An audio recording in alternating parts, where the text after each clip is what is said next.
Hello. Welcome to the first video in the Technical SEO Basics little short video explainer, primer, introduction series, I guess. My name is Dan Taylor, and thank you very much for joining me.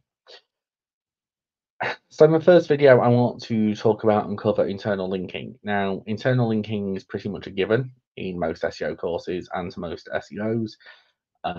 Every now and again, it is regarded as a slept-on tactic, as something that can be optimized and can yield benefits, and from experience, it can be. It is a relatively simple concept, but can get much more complicated when you start working on enterprise sites or websites with complex architectures, large e-commerce, or anything along those lines. So that's why I feel I want to start here.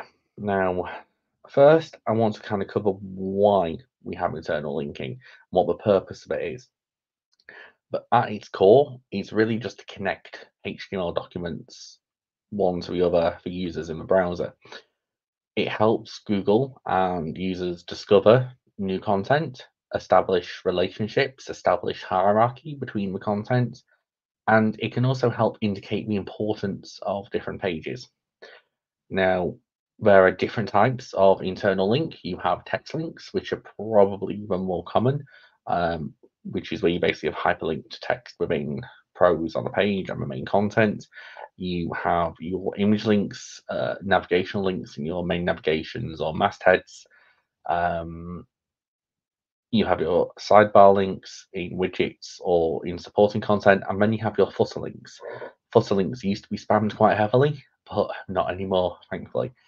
Um, Now, internal linking across all these different links, they all have different purposes, and the value of these links can vary and does vary based on their location and prominence within the page template and the overall main kind of content. They help ensure document accessibility to users and to search engines. They help with content prioritization in terms of hierarchy and relationship search engines. They help identify and show relationships with like content clusters or hub and spoke models or whichever kind of description you want to give them. And they can also act as a canonical signal, which we'll cover in a later video of how that can provide context for which page should rank. The other reason that internal links are important and why they're often slept on as a tactic is they help distribute PageRank. They help distribute link juice, page authority, internal authority, whichever phrase you want to call it by.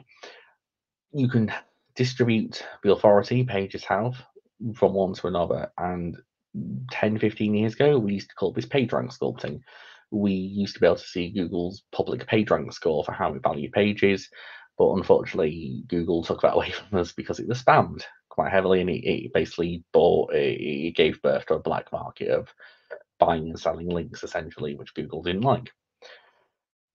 Now, with a link, there are two main elements. You have your destination URL, which is your href attribute, and you actually have the anchor text, which describes the destination content. Now, Google loves descriptive anchor text. It isn't a big fan of click more, read me's, read more's, things like that, but they are important and they are valid in different scenarios. But if you're internally linking from one piece of content to another, the anchor text really should be as descriptive as possible to not only give context to users, but also for Google.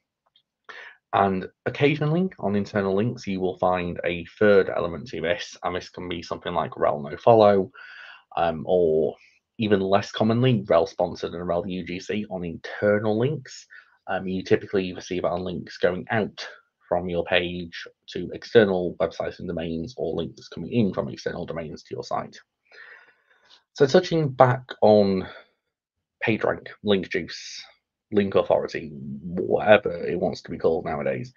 So this refers to this characteristic that internal and external links on a website and between websites can pass a certain level of authority from one to another.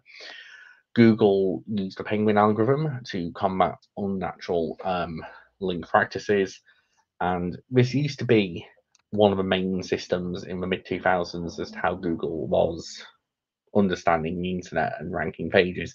This was one of the main things with PageRank that set Google aside from your AltaVistas, Lycoses, Jeeves, the other search engines of the era. Now, With that and with how that link juice is passing or page rank is passing, that can affect canonical signals, and it can also affect how Google can understand the relationship between content and understand the relationship between architecture. Now, an optimized web architecture can ensure crawlers and users can access content easily and understand that relationship. When it comes to internal linking and that kind of web architecture, we typically talk in click depth. And kind of an accepted best practice is that important content should be no more than 3 to 4 clicks away from the homepage. I like to take that one step further because not everybody enters a website through a homepage. If somebody enters a website through a commercial landing page or a blog post, in my opinion, they should be able to access the most important pieces of content from that piece from that individual URL with as minimal degrees of separation and as minimal clicks as possible. So it's not just a cluster of 3 to 4 from the homepage. It's for me 3 to 4, if not less, from all your main entry points for users and search engines on your website itself. The premise with this theory is that the closer a URL is to the homepage, and this isn't necessarily the number of subfolders or trailing flashes to the homepage, the actual number of physical jumps, if you like, Frogger style, to get there, the more important is your internal hierarchy. By contrast, if something is 7 plus, 10 plus, 14 plus clicks away, it's likely deemed not that important.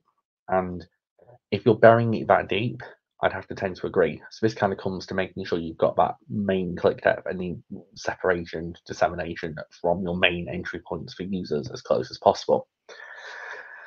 Another really common and effective internal linking tool that a lot of websites utilize, many out of the box, is breadcrumbs. Now, breadcrumbs typically have a low value in terms of dissemination of things like PageRank, but they do show a navigational path within the domain. They help with hierarchy understanding. They help with canonical understanding. And ultimately, understanding that site structure for Google is important in creating that ecosystem where it understands which URLs to rank, which ones to not, and which ones are related closely to others, and it can form its own vectors and clusters within. There's also schema markup you can use for breadcrumbs to actually ensure that they're being processed properly and Google understands the context of these links. If we take internal linking and we look at things like crawl management, particularly things like robots.txt files and how these internal links are being rendered on the site, right, is also important. So crawl budget is something we're going to cover in a later video, but crawl budget again for me is something which is greatly misunderstood. Now, most websites don't have to worry about crawl budget, but if you have large e-commerce stores or large sites that create large parameter URLs or can create dynamic things, you want it to be managed. So you want to block them by using the disallow rule in robots.txt file, or you want to use a rel nofollow internally on them to prevent Google from crawling them as frequently as you want. Now, all your important pages, you want to make sure these aren't disallowed in robots.txt file, and you also want to make sure they're renderable and readable through a web crawl. So we're going to cover this in video 2, but when Google comes to your website, it will try to download the HTML version of the page first. When it sees JavaScript, it will then call the web rendering service and pause that crawl, wait for JavaScript to render the page, then it will come back, discover the links, and go from there. In that initial HTML response, you want Google to be able to discover as many links as possible. So this is either why you're going to need dynamic rendering, server-side rendering, or just a plain no script HTML response void of JavaScript. It's also very important these internal links actually use href attributes and not load through JavaScript or things like onClick and different elements like that. So I appreciate that was actually quite a 9-minute primer for internal linking. I hope that helps. I also recommend checking out the blog posts I've linked to in the video description below. That might help.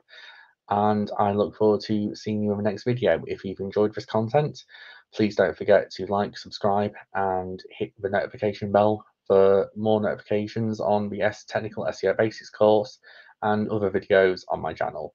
Thank you very much for